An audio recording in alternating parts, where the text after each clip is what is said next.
Good afternoon, my friends. The doctor is in the house.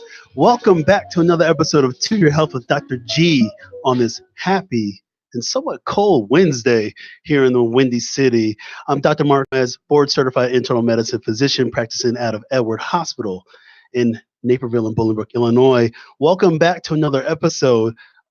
Today is such a great day because my guest today, Gwen Cohen, who you will meet in a few moments, I've known her for a long time. So, when I started talking about doing this show, and this is we're about at the 6-month point of launching this program. And really what we try to do is make sure that people have the right information. They take that information and they go talk to their healthcare practitioner and discuss ways to continue to live healthy, fulfilled, and inspiring lives. And today's topic is no different. Today, we're going to be talking about financing your health. And we're going to have a really good discussion and really stress the importance of long-term care. Now, when I think about financing your health, it's an important thing because the inevitability of health and disease affects us all. And the reality, as we get older, the cost of taking care of yourself goes up. So again, my name is Dr. Mark Gomez. Check me out on my website, www.drmarkgomez.com. My handles at To Your Health, Dr. G. You're listening to us here live at Intellectual Radio Studios, www.intellectualradiostudios.com. Listen, today is going to be just a great day because we're talking about financing your health again, and this is an important thing. So I want to hit you guys off with a couple of stats, but before we get that, I've got to hit you with a quick disclaimer.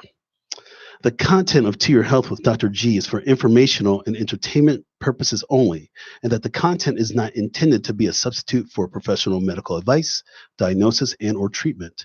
Further details can be found at www.toyourhealthwithdrg.com/disclaimer. So here are some of the cold hard facts, because this is something that affects us all. The reality is that as we get older, the more likely you are to run up high healthcare expenses. Illnesses and injuries can strike someone at any age. And I'm going to share a couple of stories today, and certainly my guest, Gwen Cohen, can certainly share some of her intake on things too. But the reality is that the inevitability of this. So the best thing, what I talk about in primary care, as a primary care physician, my goal is prevention. Prevention. And that involves preparedness. And when we're talking about when you have success in your health, you can continue to have more likely to have success in your life. And that's something I stress to my patients on a daily basis. And this topic is no different about financing your health. So what we're going to do today, first of all, my viewers that have been out here and watching us all this time, I'm just so grateful. And thank you for coming back and checking us out. For those that are new to the show, what I do each week, I bring in an expert on a topic. We talk about it. And again, we tell the truth. We tell you things that you can apply when you talk to your healthcare team. But again, this is just us having discussion. But I want you to know that we try to give some high yield points for you to then to make the right decisions for your families and your loved ones. So again, today's show is no different. So here we are. So I want to introduce my guest today, because this is super important. And again, I'm so happy that I've gotten her here because, as I tell a personal story, Gwen Cohen, she was at my wedding. All right. And yes, and me and my wife, we were so blessed to have her there. But Gwen has been a part of our extended family for a long time. We've known her for a long time. And so when I was coming up with this show, I go, okay, I got to get Gwen. And Gwen and I have talked about this for a long time now. We finally made it happen. Our schedules aligned. The planets have aligned. The universe has aligned. Here we are today, but we're really here to help. And when I talk with Gwen off air, we're talking about the importance of this preparedness and making sure that people are prepared for the sometimes the unexpected. And that's the reality of it all. So what I want to do is I want to welcome my guest today, Fierce. This is excellent. Gwen Cohen, First Vice President, Wealth Advisor at Morgan Stanley. Check her out, fa.morganstanley.com/Gwen.Cohen. Gwen, welcome to Your Health with Dr. G. Thank you so much, and I'm just honored to be here with you, Dr. Gomez. Excellent. Well, Gwen, again, this has been a work in progress, but we finally made it happen. Oh, yes. So I'm excited to break things down to you today, and certainly break things down, and you break it down to our audience. But just having some good discussion on this topic that's so important to us all. So why don't you just give us a little bit about your background? How did you end up what was kind of your point A to point B, getting to this Mm, point in life as a wealth advisor at Morgan Stanley? Just give us a little bit about your background and how you got to this point in your life and your yeah, career. yeah. It's an interesting journey, and thank you for giving me a chance to talk about it. I'm one of, I'm the fourth of five children.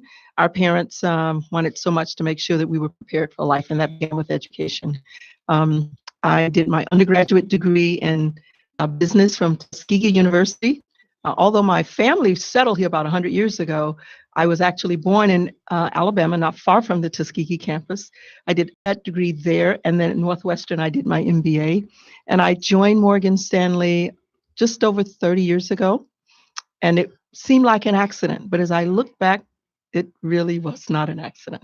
It was purpose. I mean, it sounds like this was Absolutely. fate. Yeah. Yeah. Absolutely. And as you and I have known each other for such a long time, it really, you've helped us out, our family out a lot too. And again, I want to bring this message of inclusion and opportunity, and just have this kind of frank discussion as we're trying to lead people and give them the right tools for Absolutely. success. So I'm just excited for you. So why don't you give me like an opening statement? Like, what is this theme of financing your health as we talk into long-term care? What does this just kind of mean to you, as you, even personally or professionally?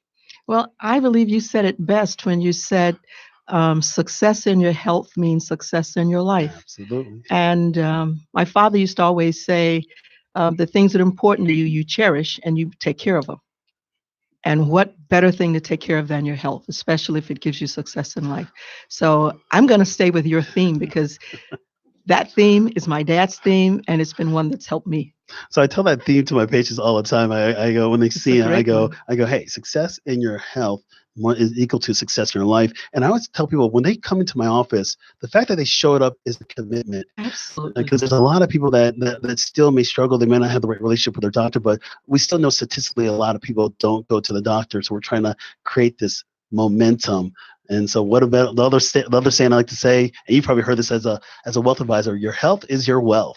Yeah, it's absolutely true. And there is a direct relationship between the two of them. Excellent. So as we're talking today, everyone, really what we're trying to do is set the stage for this. And I want to kind of just open it up this way. We're talking about rising costs. We know that as we get older, we're more likely to get illness, but injuries and illness can happen at any point in life. We know that generally women live longer than men. And so they have a higher chance of needing appropriate resources and services as they get older too. But this is something that we need to prepare about. And when I talk about for my patients, I say, hey, at the minimum, I need you to come in once a year for a physical. Let's Yes, get your baseline. You kind of do that as well too from a wealth advisor perspective. What is your absolutely. baseline? Can you comment a little bit more on how you kind of just start just generally baseline assessment? Well, one of the things that's really so important with my first meetings with clients and continuing is to establish something like a baseline. And I start with understanding who you are, um, who you care about, and what you care about, because it's from that that we build a plan that can be satisfying for a family to make sure that they are, in fact, successful. And of course, it's always about monitoring to see how far afield are we from where we want to be. And I'm sure that that's the case with your clients as well, with your patients as well. Just having a good sense of where you are now and how your health is improving over time and how you're actually able to maintain health is true both financially and physically. One of the great things I like asking my patients when I see them for the first time, and I always say, "What are your top three health goals?" Oh, I love And that. and and I love doing that because they say, first of all, in this age, everybody says weight loss, weight loss, weight loss. It's true, Yeah. but I'm looking at that too myself. But no, they say that, and that gives me a moment there to really understand who they are as people. What's Yeah. important to them? What gets people motivated to do the things that they're doing for their families or their careers or their lives, versus more so like a doctor just says, okay, you're here today for your physical. Let's just check you real quick. I as a primary care doctor, I want to get the chance to know somebody and set out that kind of stuff. And then we get these goals, your health goals. Maybe you lose 20 pounds. We go to the next goal. And that's no different than That's what you're so doing important. as a wealth advisor. Totally paralleled. Totally paralleled. Excellent. So what I want to do today, we're talking about financing your health. And it's a very broad topic, but again, we're going to focus today on really long-term care. Uh, and really how I kind of look at this as a physician standpoint is really really securing and safeguarding your future. Again, going back to your baseline, when was the last time you had a physical? Just things with like health in general, things that we need to do. Make sure you have your age-appropriate screening. Make sure you get your labs done, cancer screening. Make sure you get things like that done. But the corollary is so interesting with finance and wealth advising and things like that. So when I think of like long-term care, really I think about it as really professional help. So, I mean, the inevitability is that people will need some sort of professional help to deal with their activities of daily living. And the reality is that when we talk about that, and we can kind of define that in a little bit, but your personal independence is super important, and we call that activities of daily living. But if those get compromised, then there can be some challenges. So, Gwen, why don't you start off just giving us a kind of your take on long-term care? What does that mean to you? And then we can talk a little bit about how we're going to start preparing for this kind of stuff. Great. And thank you for the opportunity to do that. Long-term care is really about personal and professional care for a person who may not be able to live as independently as they wanted to, and may not be able to perform some of the activities of daily living, like feeding themselves or being able to get up and go to the bathroom and getting out of bed and getting in a chair, or continence, or even memory retention. Those are all activities of daily living, and they happen at different phases of our lives. Most people would likely think that long-term care is related to something that happens when you're elderly, but we have the full range, and I think it might be worthwhile just to share some of the ways that we see people in our own neighborhood, sometimes in our own families, in our social circle, that experience the need for long-term care. It could be a 16-year-old who suffered a football injury. It could be a 25-year-old newlywed who suffered brain injuries in an auto accident. It could be a 39-year-old executive who's had a stroke. It could be a 50-year-old executive or business owner with 2 kids and experienced Parkinson's. Or a person who's 59 years old, only child, who's taking care of an 82-year-old mother. And also she gets a diagnosis of breast cancer. So now we have 2 situations that may require long-term care within one family that's a smaller one. So there's a full range of illnesses. There's a number of risks that lead to it. Age is one of them, but of course, a 16-year-old never imagined having a need for long-term care, and that 16-year-old may need care for the next 40 years. So the one thing that I think is helpful in the conversation is to pay attention, to think about those around us that are already experiencing a need for long-term care, and becoming engaged, talking with physicians, talking with advisors about what is that experience like? How likely is it that I may experience it? How likely is it that a parent of mine may experience it? And what are the things that I can do in advance that allow me to give my parents, or me to give for myself, the better care, so that I can live a better life, I can be more independent during that time, and I can also prevent the burden on another family member. You give some real world examples. And as a physician, as I hear you describing those scenarios with a 16-year-old, a 25-year-old, et cetera, these are cases that I see all the time. And as a primary care doctor, being on the front lines of everything, this is kind of the bread and butter as you see people as they enter into the healthcare system. And certainly a lot of times we enter into the system with a disease, with a catastrophic event, or something like that. We don't necessarily seek out health when we're well. We're feeling good. And I used to, so there was a doc that we had a long time ago, and I remember him saying these words.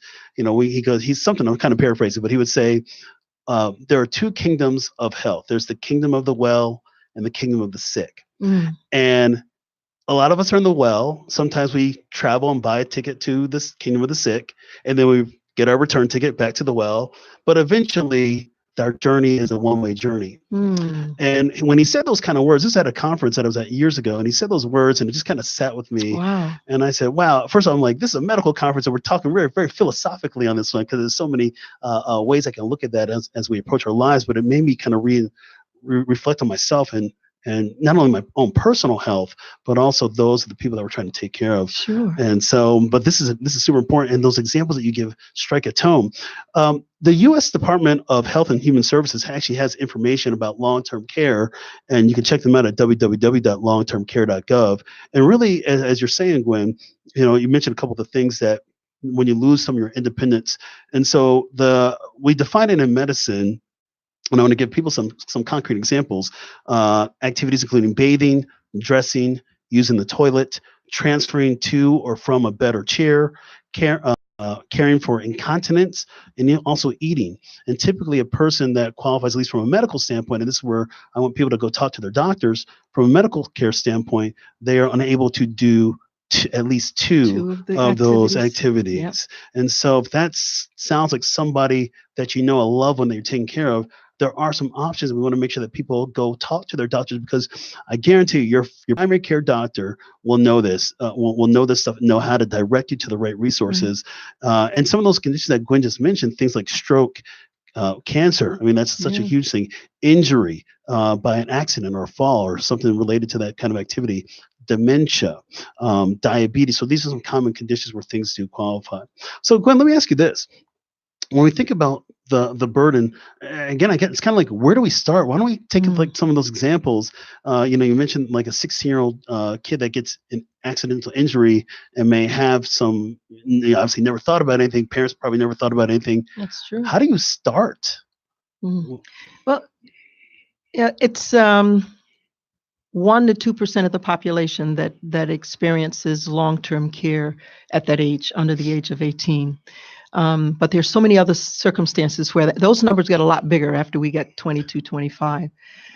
The place that we start is really where we start with everything else. And sometimes I think of this analogy. If we're preparing for vacation, for example, we kind of plan out everything we're going to do on that vacation. And when we sit with clients and talk about their plans, what we do is we talk about all of the things that you need to do. So for a couple who's not even thinking that much about vacation, we very often use long-term disability through work, and many people realize that they need more than that, especially if they're in a position where the loss of that income is going to create a really significant hardship on the family. But the other part of it is thinking about the life that you want to lead in the best of times and in the times that are not so good. And you made a wonderful example when you talked about that, getting a two-way ticket to go back from, to go from health to not so good health and back. And one of the things that helps us do that is being prepared financially so that we have the resources we need to make it happen quicker. For example, a stroke victim who has all of the care they need may be able to get back to work in 3 months or less, or sometimes a little longer, but having those resources. I often find that people don't give a lot of attention to it until they're in their 40s or their 50s. But an interesting statistic, 70% of every person who's 65 or older will need long-term care at some point in their lives. And you mentioned something very interesting about women. Women very often live longer. Yep.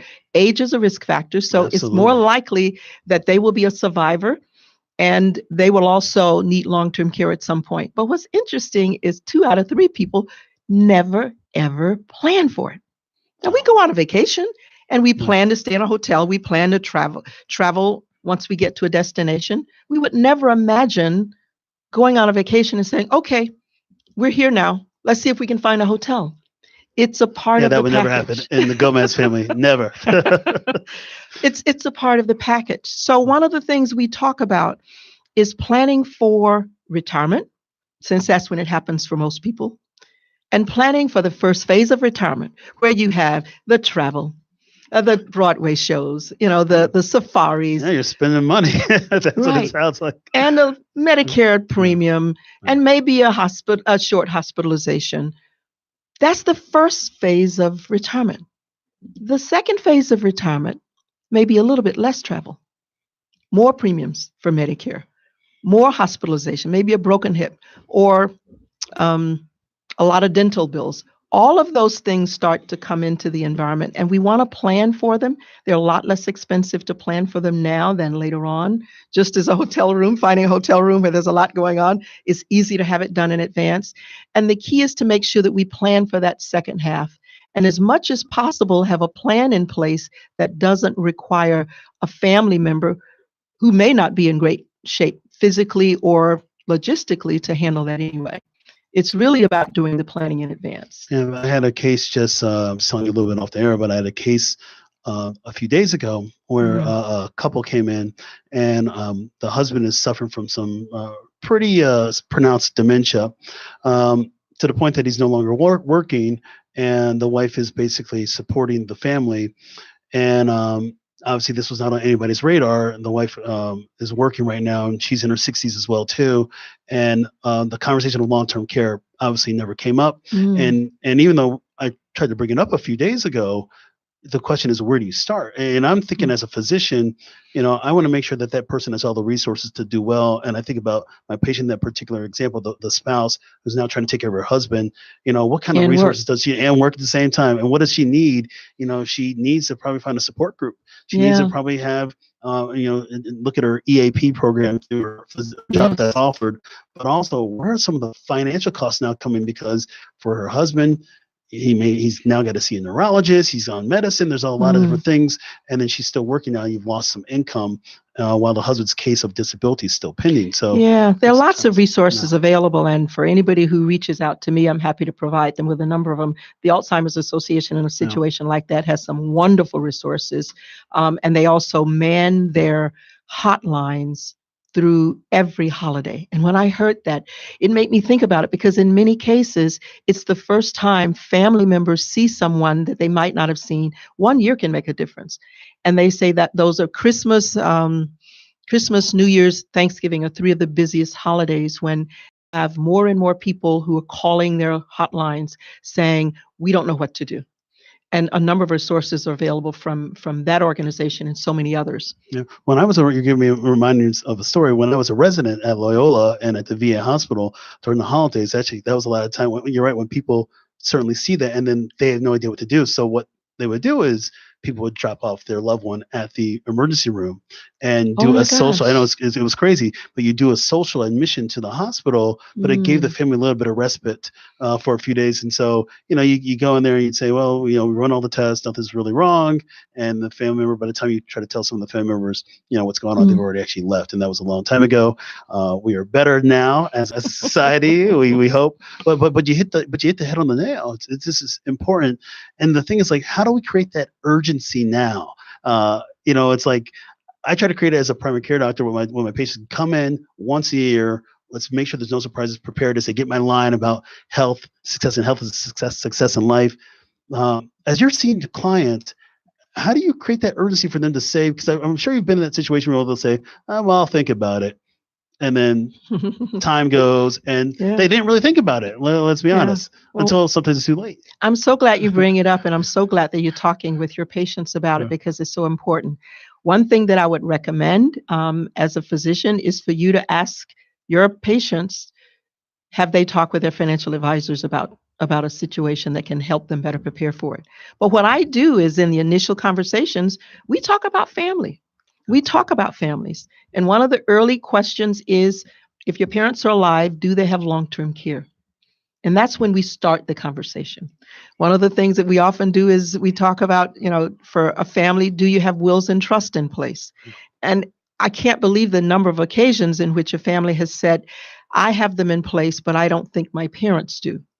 And I've done consults with their parents, even locally as well as on the phone, saying, your daughter just did something wonderful. Your son just did something wonderful, and they're concerned about you.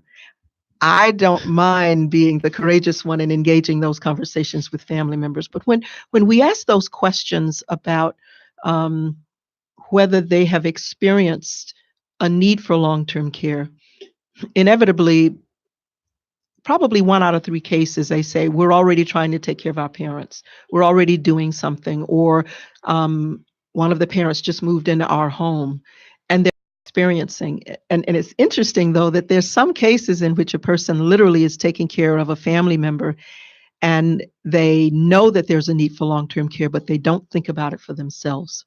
Yeah, So correct. I'm always encouraging. What about you?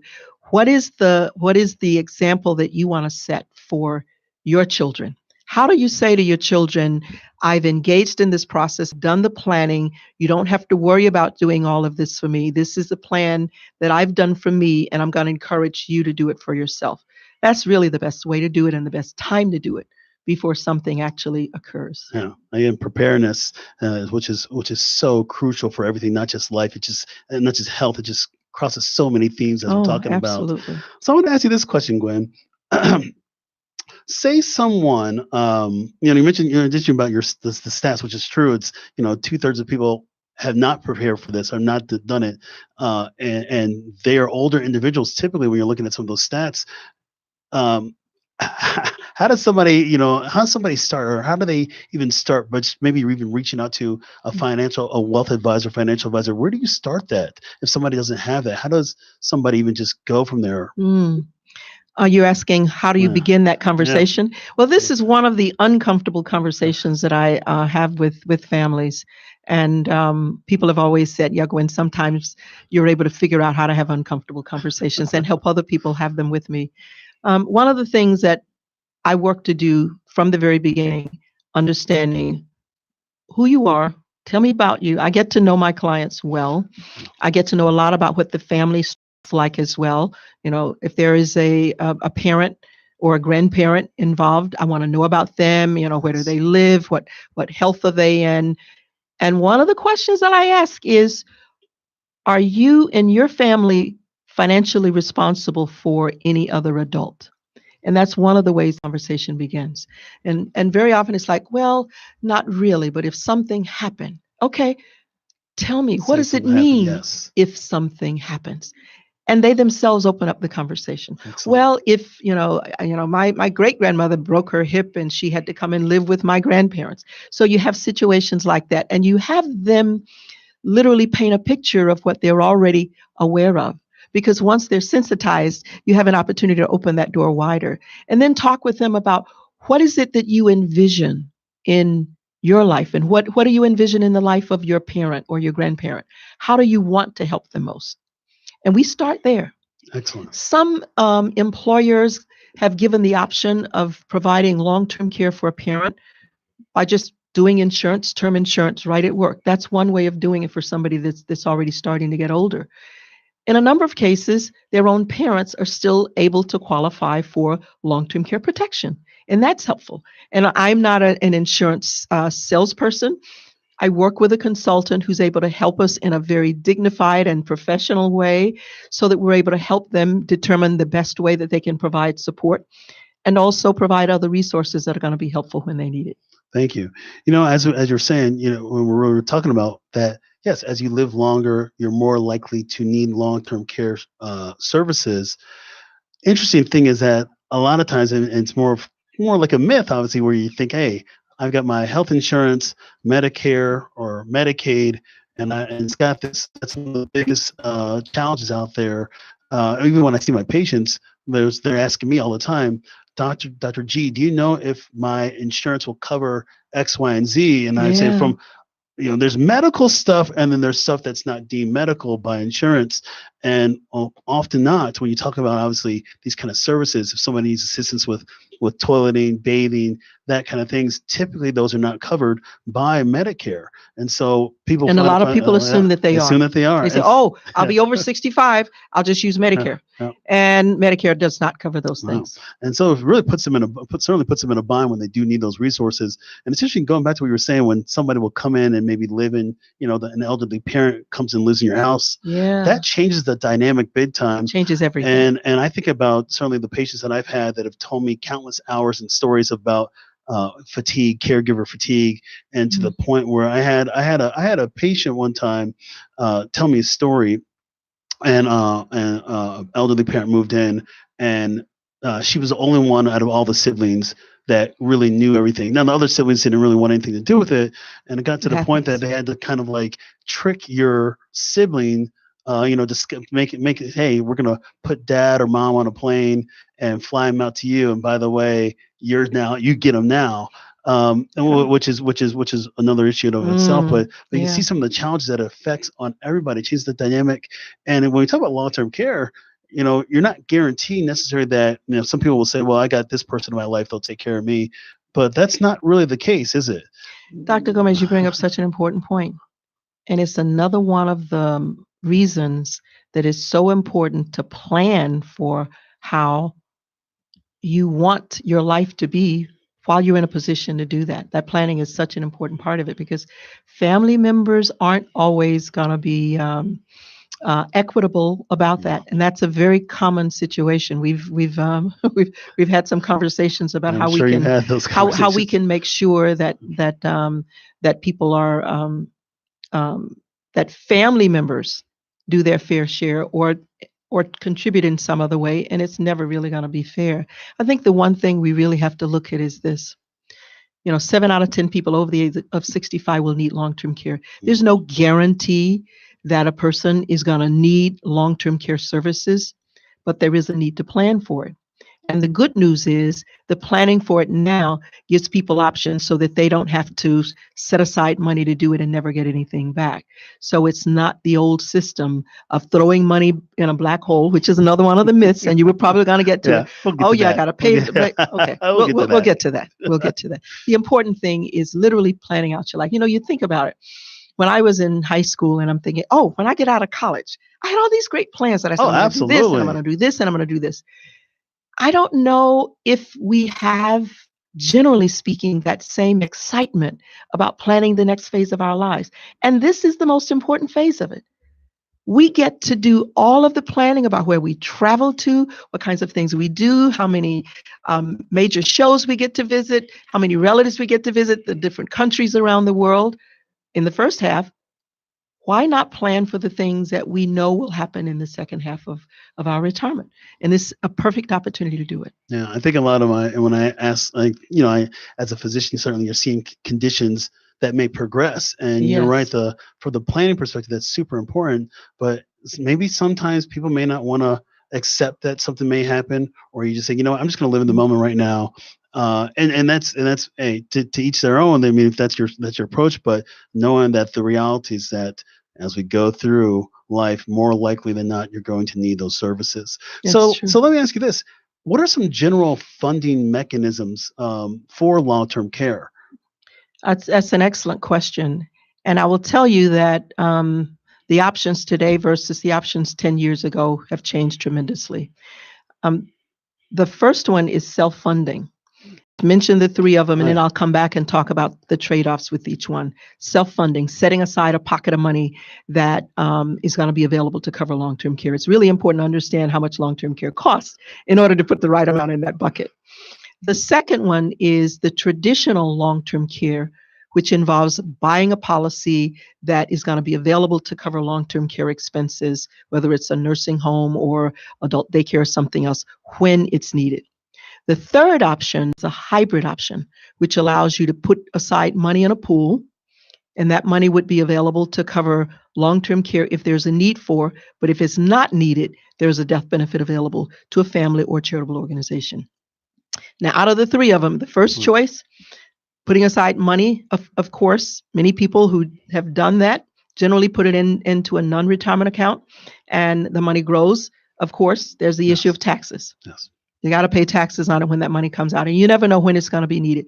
But the second thing is markets do interesting things, and sometimes markets are already depreciated by the time you say, I'm going to go in. So if you're down 20% already and you need $100,000 for 7 or 8 months of long-term care, that doesn't always feel good. That's a double whammy. So that's one of the trade-offs that people who do self-fund don't particularly like. But there's another really sneaky reason that some people who've done that have a problem with it later. One, they don't tell anybody that this is the bucket that it's in. They don't tell anybody that this is my long-term care portfolio. And people are trying to find things. And what if it is a person who's experiencing memory loss, who's not able to manage those assets? So that's a challenge. The second option we talked about is the traditional long-term care. And everybody already thinks that this is the biggest problem anyway. You're writing a check every month. You're paying long-term care. The premiums continue to go up. And at some point, I'm going to say, oh, to heck with that. I'm going to stop paying the premium. And just when I do that, something bad happens. So that's one of the things that people don't like about using the traditional. The third option, which is the hybrid option, is a little bit more expensive than the other one. But there's some good things about the other side of it. One, the premium can be set, and the premium does not go up at all. You have the flexibility with many of the offerings to say, okay, I'm in my high income earning years. Say I'm already 45 or 50 years old. I want to pay the premium for 10 years or 12 years or 15 years and not pay another premium again. You don't have to worry about a premium increase. And one of the other big benefits of that is that if you don't need the money and for long-term care, there is a death benefit that's available to a family. Yes. But the other really good thing about it with those plans is that you have the resources that you need in the event that something happens. Who's the first person I call when I discover it? Who's going to coordinate what benefits are paid by Medicare, because they will pay for a few days in a hospital? How do I coordinate this? How do I find a good facility? How do I find somebody who can come to my home? How do I build out a home and retrofit ramps and other things so that my house looks good on the front? To have those resources available, we call it concierge services. Concierge services for long-term care is what most families say they really want and need. One, because you don't know when it's going to happen. Two, you don't know how much of a need it's going to be. Three, you don't know how long it's going to last. There's a good portion of the population that will need long-term care for more than 5 years.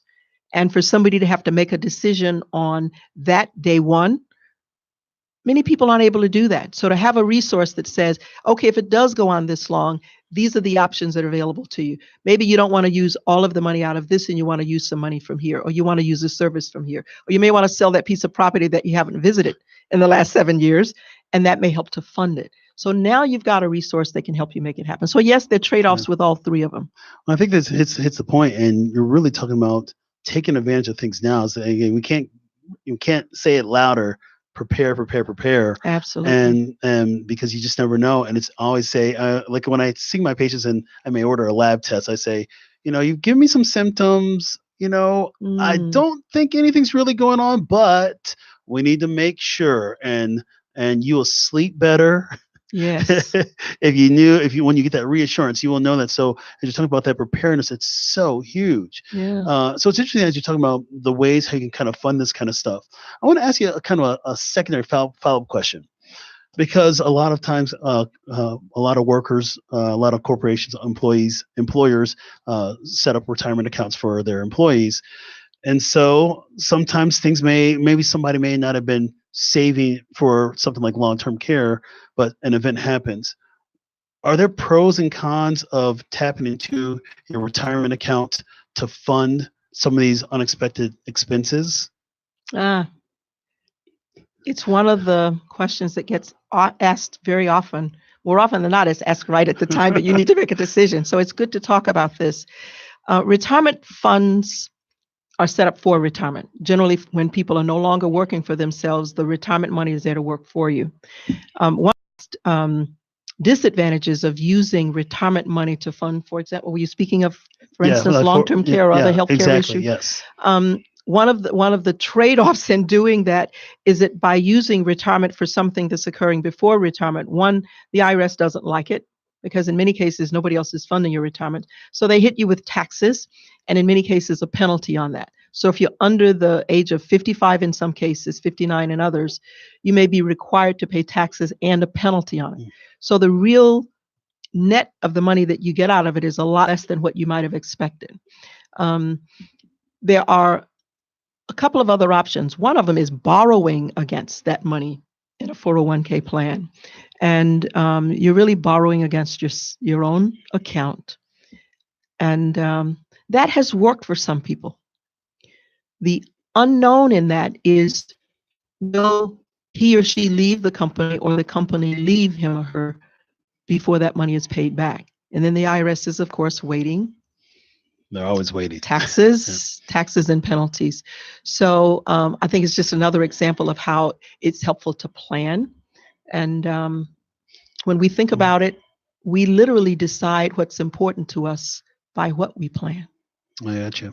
So Gwen, is there a typical age that people should start having this conversation out of long-term care. I mean, obviously, it might be hard to convince a 18-year-old or 20-year-old to have this kind of conversation, but is there something that you're seeing when you're seeing your clients that, hey, this is the right time to start before, because a lot of from and please correct me if I'm wrong, but if you're trying to get a long-term care policy, there's some medical underwriting with like a lot That's of various correct. things, and so the more healthy you are, the more likely you're able to get the funding and get the premium, get the policy. The more challenged you are with your health, it may be difficult, or you might be paying a lot more in your premiums. That is the case. The healthier you are, I mean, your status of health, your age, and there are a few other factors in terms of what you need. Your age, your health status, the size of the pot that you want to build are all Correct. factors in terms of getting long-term care. So there is a bigger advantage in starting early. I will tell you that because of the conversations we have with clients at the very early stages, we're talking about it even for a client who's 25 years old. Wow. We're having conversations, we're making them aware of it. When I do an annual review each year, a couple of the things that we talk about is, are there circumstances in your family that require it? It comes back to that question, is there somebody that you are financially responsible for at this phase of your life? And we come back to that conversation. So in many cases, it's a lot easier to go back to that conversation a few months later or 12 months and see just how things have changed. Most people who have already shared with you what they care about will give it consideration. And many of my clients say, this is something that I know I will be doing within the next 12 months. Excellent. And it's helpful to do that. It really, it's a team approach. And Yeah. there are days when I have to play coach. You It's gotta like, play coach, okay. you gotta push a little hard. There's no doubt. Absolutely. But I like how you said, it's almost like, as I equated to in medicine, a follow up. I might see Yeah. somebody for some reason, Our practices and are very that's again similar. all of these corollaries. And I say, hey, we're gonna see you back in 6 months or 12 months, and we're gonna reassess. I'm gonna ask you a lot of the same questions again, but we're gonna reassess and hopefully start comparing apples to apples and really try to see what kind of trajectory somebody's gonna be in with their health. You're talking about Yeah. trajectory with their wealth and their finances, which is, again, the old saying, as we were saying in the beginning of the show, your health is your wealth. Yeah. And so that's great that you're trying to plant the seed now, and you give that Yeah. example, that 25-year-old. That is amazing. Yeah. I You know, want to share plan- something with please you go when right I ahead. finish. I'm remembering now, we do a checklist before each meeting because the important thing is, if I'm going to sit with a client, I want to know what's on your mind when Yeah, we sit we've down. done It's not all checklists. about You and I have done checklists and everything. Yeah. it's not all about what we say and what we have to ask. It's a conversation. Yeah. And what's interesting is in a number of cases, we ask, what's changed? Has there been a major health challenge or a death in your family? Many people will indicate right on their checklist that a son, a daughter. In fact, I'm remembering now a situation a few years back. A client came in, and we didn't get the checklist, and we were in a flurry to try to get it the day before. I said, "Oh, the checklist isn't here." So the client emailed the checklist in, and the first thing I noticed, and it was just very bold. The wife filled out the checklist. She says, "My husband is experiencing early phases of Alzheimer's." Yeah. And I go, "Oh my God, I'm so glad we did something about it Yeah. earlier on." So the checklist itself is a way to start that conversation. And it could be about another relative. And very often it's sitting with that client and saying, what do you envision 30 years from now? What does your life look like 30 years from now? What does your life look like in the second phase of retirement? And it's amazing how thoughtful people can be when you make it very personal. When I ask those kind of questions, what are your top 3 health goals? Yeah. And people ask it, they say, no doctor's ever asked me that before. I thought I was just coming here for my blood pressure medicine or whatever. But again, you're having these kind of conversations. You're planting the seed. Again, I'm all about no surprises when it comes to health. Absolutely. And you're talking about that too when it comes to your wealth and advising. So what I want to do now, Gwen, I want to ask you, this is something that I introduced on the show a number of months ago, but my myths versus facts. So each week on the show, I always like to try to say a few statements that are out there. Again, we're all about on this show. We're all about really making sure people have the right information. And when I talk about that, it's really about building trust and delivering the truth. And so what I try to do is make sure that there's things out there that are said, and there's a lot of and whether they're true or false, and that's what we're going to ask. So I'm not going to try to give away anything right now, but I want to make sure we set the record straight on the right information for people. So here we go: myths versus facts. The financing your health version onto your health with Dr. G. Here we go. So I'm going to say a statement, and then Gwen, you'll say either myth or fact, and maybe give us a few sentences why that is a myth or a fact. Here we go. Statement number one: myth versus facts. Here we go. My family and I probably won't need long-term care. Myth or fact? That's a myth. All right. That's a myth. 70%. I mean, if you plan to live beyond age 65, you're hoping that you're going to be one of the 3 people who doesn't. One of the 3 people out of 10 who doesn't need long-term care. All right. Here we go. Next statement: myth versus fact. My health or disability insurance will cover my long-term care. Oh, not a chance. Hey, by the way, everybody, if you're listening, these are all myths, by the way. Give the answers out, but we're going to give reasons for everything. Okay. It's always, by the way, on my show, it's always myths. For some reason, I when I love do the way myths you're versus doing facts, this, though, because it really puts it right out front, and people go, "Oh my God, I was thinking that was true." I'm sure there's somebody in the audience who's thinking that right pretty now. much. I'll give everybody the answers way ahead, even for the next few months. That they're always going to be myths on myths versus facts. I should just call it myths. But here we go. Number 3. Here's a statement: I won't need long-term care insurance because my family will be able to care for me. Oh boy. Imagine a person making that statement, living in Chicago with an only child living in LA. And the expectation is that he or she will give up a job and come to Chicago to take care of a parent and not have enough money for her own retirement. No, it's not going to happen. Yeah, that's tough. And the reality is, I'll just piggyback on that one. I've seen those kind of situations. I know you've probably seen them as well with your clients, but I see them as my patients coming in and saying, they might be widowed and it's just them and their child lives, a couple thousand miles away, has a career, family, all that kind of stuff. What about a situation where a family, a person who's needing long-term care has a family member close by, but the long-term care needs are beyond the capacity of that relative? Yeah, that's tough. And that's when I tell my patients, I say, well, we got to think about other sources like nursing home or placement or things like that where they can get that care. But of course, the first answer right back at that is, what's the cost? And, now we're talking about, hey, if we had something set up, planning for long-term care, we might be able to help mitigate some of those challenges. Here we go. Myths versus facts. Next one. Gwen, here we go. All right. After retirement, Medicare will cover my health costs for life. Wow. We hear stories all the time about Medicare running out of money. That's not the way they're going to run out of money, because there's very little that Medicare will cover.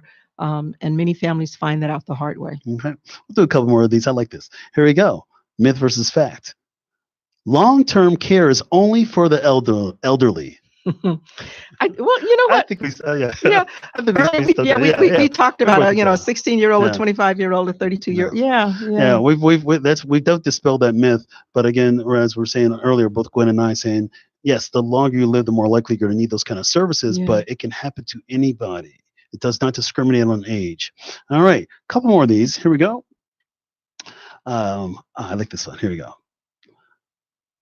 There's nothing I can do to plan ahead for reducing long-term care expenses. I like that one too.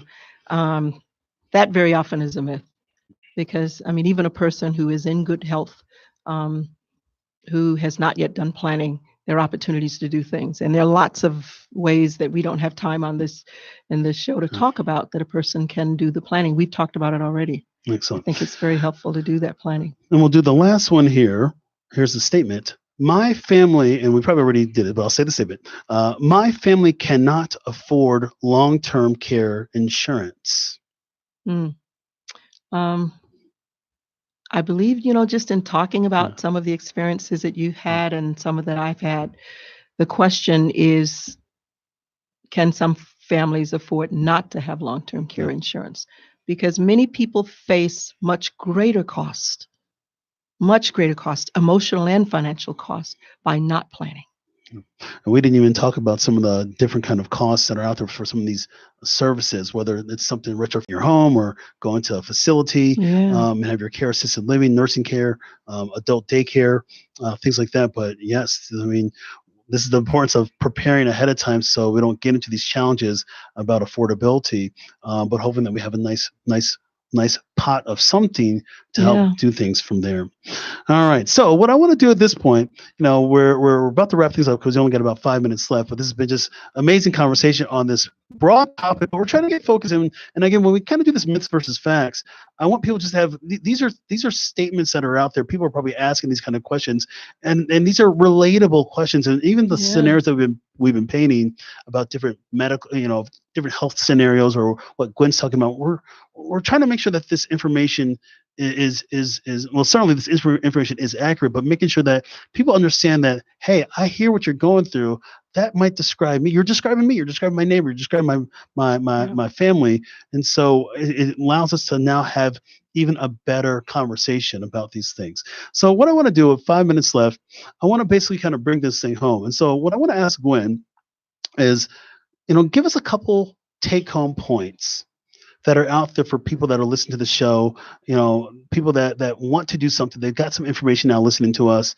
What are some things that they can do to now implement a strategy and now have just better discussion and awareness about long-term care? Yeah. I really like the fact that what you've just done, and you've helped me do it also, is you've brought this conversation up close and personal, and in a way that people can visualize someone or some situation in which planning could have made it a little bit better.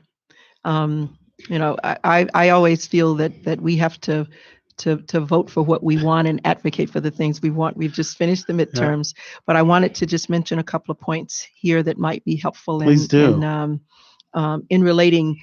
bringing together some of the things that we've been talking about. And it's about voting your wishes and putting those in place while you have the ability to do so. The first one is visualizing how you see yourself today, in the first phase of retirement, and in the second phase. And by now, people are probably aware of what the second phase of retirement might look like. So visualize is the first one. Nice. The second one is open up the dialogue between medical professionals, financial professionals, and family, and use the medical professionals and the financial professionals to help communicate the messages that are important around your plan and building the plan. The third one is take seriously those advisors, take seriously your doctors and your financial advisors, so that you can build a plan that can be effective and allow you to live a more effective and an independent life during the second part of retirement. And then the fourth is expressing the plan that you build to your family members and show them what you've done that allows you to live a better life in the later phases, and also invite them to do the same thing for the generation afterward. So the VOTE. I like that. Visualize, open the conversation, take seriously the professionals, and express that plan. Thank you, Gwen. And my kind of closing comments were this. I wanted to craft this show for this reason. Again, we talk about your health, but we know that there's inherent costs. There's inevitable costs that are out there. And even me as a primary care physician, my goal is to make sure that that person has all the resources to be successful as they go about their lives, to live healthy lives, to live lives with passion and purpose and being fulfilled. And preparedness is all about it. It's center. It's the cornerstone. It's the foundation of everything. And as you have more success with your health and working with your doctor and planning for these inevitable costs, you'll be more likely to be successful. You'll be more likely to better sleep at night, and really enjoy those later years as you go with your family and loved ones. So I want to thank my guests today. This has been awesome. Gwen Cohen. I can't tell you how proud I am. I'm honored to be here, and I'm just proud of the work that you're doing. I've known Gwen for a long time. So again, we had to do this. So I want to thank my guest, Gwen Cohen, First Vice President, Wealth Advisor at Morgan Stanley. Check her out, fa.morganstanley.com/Gwen.Cohen/. You know me, Dr. G. Next week on the show, we're going to be doing the power of plant-based nutrition. I know I'm going to start giving up some meat and everything. I'm going to start eating some more vegetables. But again, this is excellent stuff. Hey, you've been listening here live on Intellectual Radio. Also, check me out on my website, www.drmarkgomez.com. I'll see you guys next time. Peace out.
Oh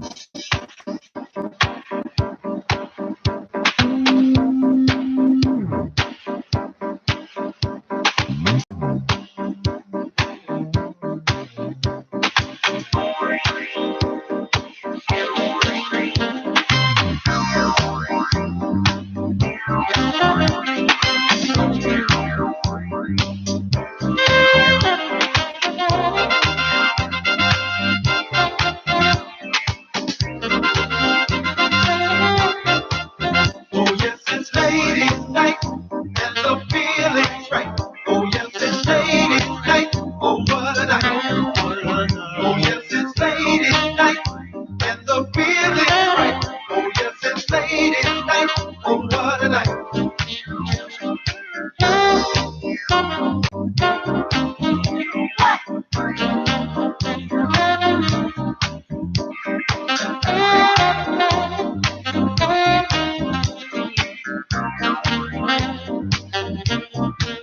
Oh yes, it's ladies' night, and the feeling's right. Oh yes, it's ladies' night. Oh what a night. Oh yes, it's ladies' night, and the feeling's right. Oh yes, it's ladies' night. Oh what a night.